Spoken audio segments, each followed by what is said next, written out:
Hey, I'm Tata. This is my buddy Peter the Quick.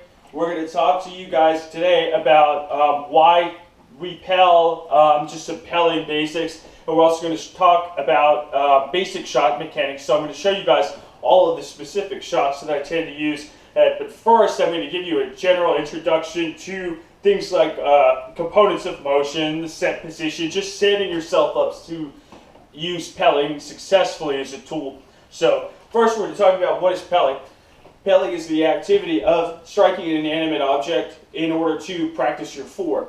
So what that means is we're just going to take this stick and we're going to practice our shots on this. Now, why do we do that? Pelling allows you to practice your shots, your component shots that build different techniques in a safe sandbox where you're not under any pressure to perform and you're not distracted by anything like, what is my opponent doing? Can I get into position? So you have to understand that a lot of moves are composed out of basic components. So if you think about like shot like faux shot lives, right? Faux shot lives is built out of this overhead loop and that sky hook on the end, or full wrap as I like to call it. But if you can't throw the sky hook part of it, you're never going to land that shot. So what Pelling does is it lets you focus on the mechanics of that particular component of faux shot live, the opener. So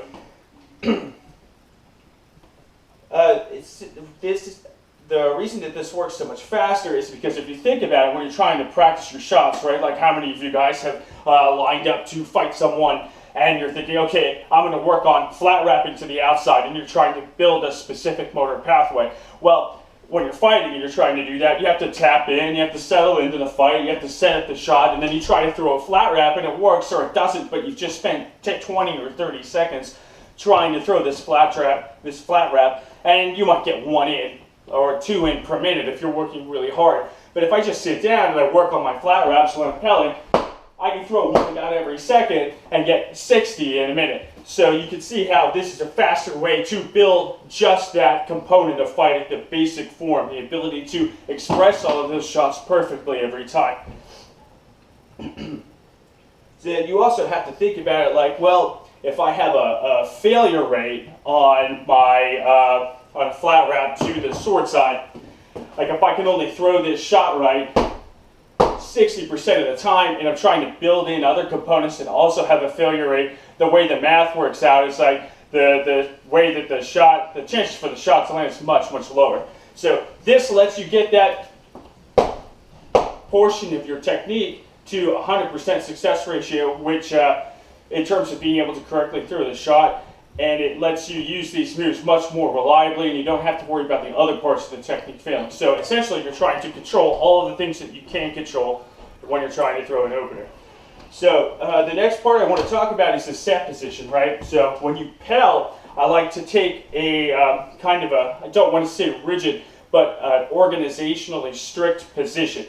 So what this means is when you line up on your Pell, you should line up in a position that if you don't rotate your torso a little bit in the direction of your shot and you just swing your sword vertically, I should miss, right? So this is a correct Pelling distance, because if I rotate my torso properly, I get a hit in there, right? I want you guys to pay attention to things like your shoulders and your spinal organization. So I want you guys to, when you set this up, take a slight step forward. I don't think you can see my feet on the GoPro, but I'm literally just taking this much of a step forward when I'm Pelling. I'm not trying to hunker down into some stance, get a tire out my legs when I'm Pelling. I'm basically just going to stand here and throw.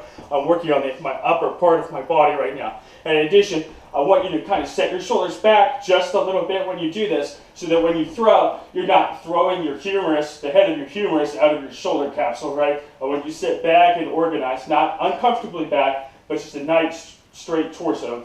On each shot, I want you guys to revert to a position that I like to call the 90-90-90 rule. And what that means is, when I throw this shot, I want to have my torso is perpendicular to the ground. So here's one 90-degree angle. My bicep is going to be 90 degrees to my torso, and my forearm is going to be 90 degrees to my bicep. So there's 3 different 90-degree angles here, and I'm going to throw all of my shots from this position. Now, a lot of people say, hey, you really shouldn't chamber your shots before you throw them.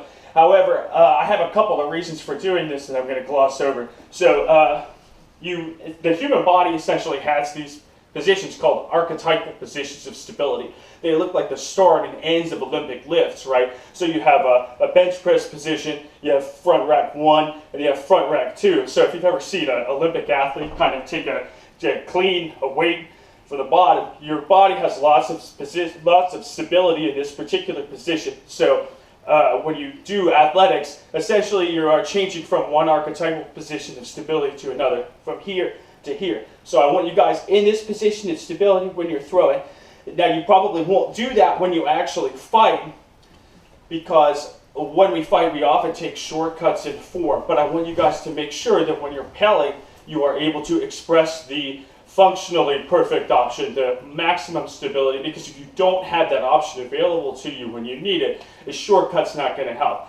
So I want you guys to make sure that you keep it this 90 degrees here, chamber the shot right here. Another more practical advantage, if you think that all this archetypal position of stability stuff is garbage, which many of you will, is that if you throw all of your shots from here, two things happen.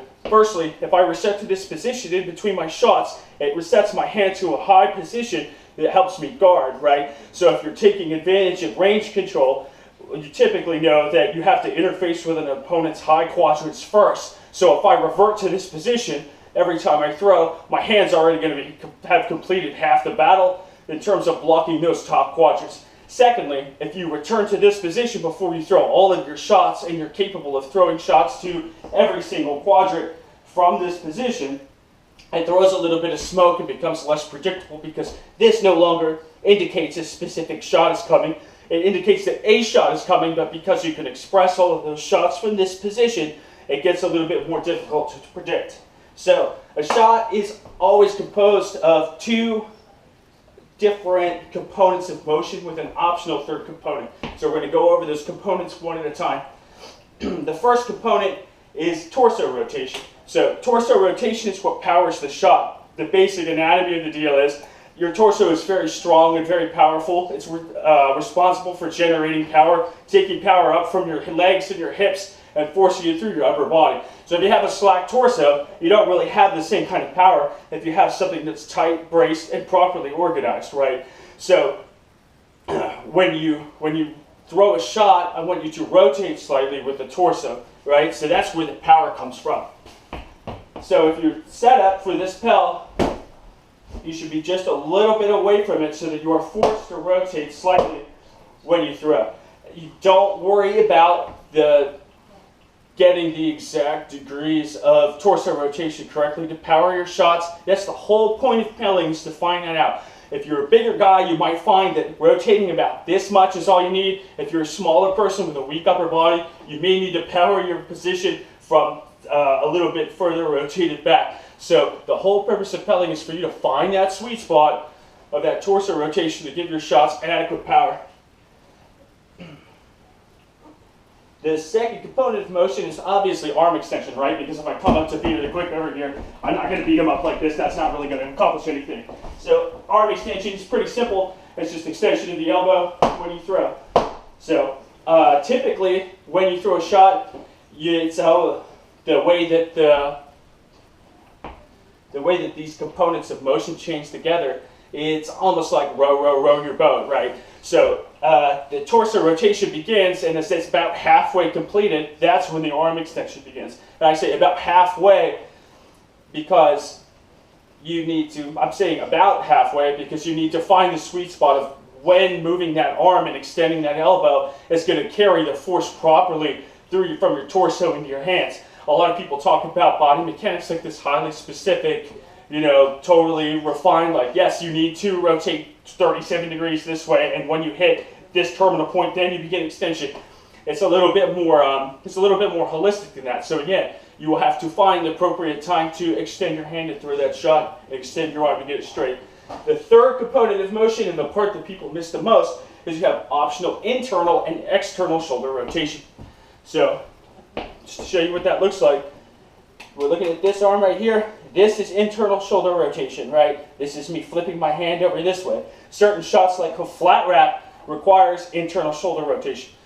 External shoulder rotation is taking my hand and rotating it out. this way, right? So things like reverse reps, those require external shoulder rotation. So essentially the trick is when you're throwing a wrap shot, you are powering it with your torso, extending that arm, and then when you hit this about 50% of the way through that arm extension, you're internally rotating your shoulder to complete that shot. We're going to go over the flat wrap in a little bit more detail later, but I wanted to give you a basic primer on that. So I want you to remember those components of motion: torso rotation, arm extension, and optional internal and external shoulder rotation. These are the keys that you're looking for when you are trying to build a shot, right? So the last thing I'm going to go over in this video, trying to keep it as short as possible, is just the Pelling mindset. And the first tip is go slow. If you're hitting Peter over here as hard as you can, you're not going to be getting the best you can out of this exercise, right? This is not an endurance exercise. This is a precision exercise. You are trying to smooth out your body mechanics in a way that makes shots easy for you to mentally access. So go slow at first. Try to get it perfect. The second tip I want you to think about is don't get frustrated. So when you're trying to learn to throw these flat wraps to the shoulder, you're going to whiff. You're going to hit your body in the head. Don't get frustrated when that happens. You need to think of all of the shots that you're going to throw as having a well, right, a reservoir of bad shots that you need to empty before you can fill it with good shots. So when those mistakes happen, you just say to yourself, well, that's another bad shot out of the well. Another key component, and I saw this so much when we popularized Pelling a little bit more in about 2013, 2014, Pelling is never a replacement for fighting or intervals. Never a replacement for fighting or intervals. So I've seen a lot of people like, oh, I'm going to stay home from park and Pell, and that's going to make adequate progress for me, and I'm not going to feel like I'm getting behind. If you skip park, you're already behind. Pelling is purely supplemental. You can't learn to fight against someone that doesn't move, but what you can do is make all of those shots a little bit easier for you to mentally access, a little bit more accurate, right? So this is purely supplemental. So if you're shooting for Warlord and you're practicing 2 to 4 days a week, maybe add 1 to 2 Pelling sessions a week. Don't think that you should replace fighting with a live partner ever. It's not as useful as that. This is just for filling in some of your details.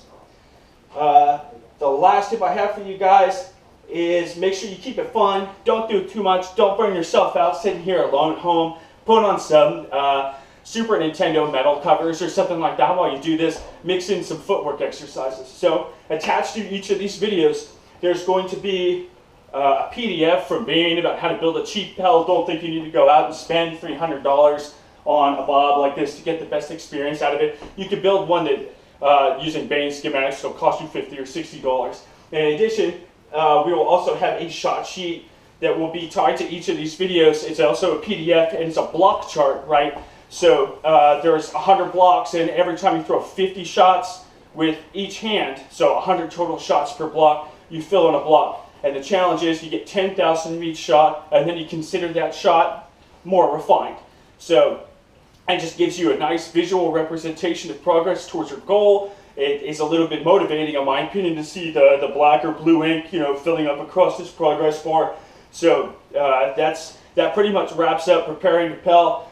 Make sure that you go over the set position, the torso rotation, arm extension, and understand those concepts before we start going into these other videos. Thanks.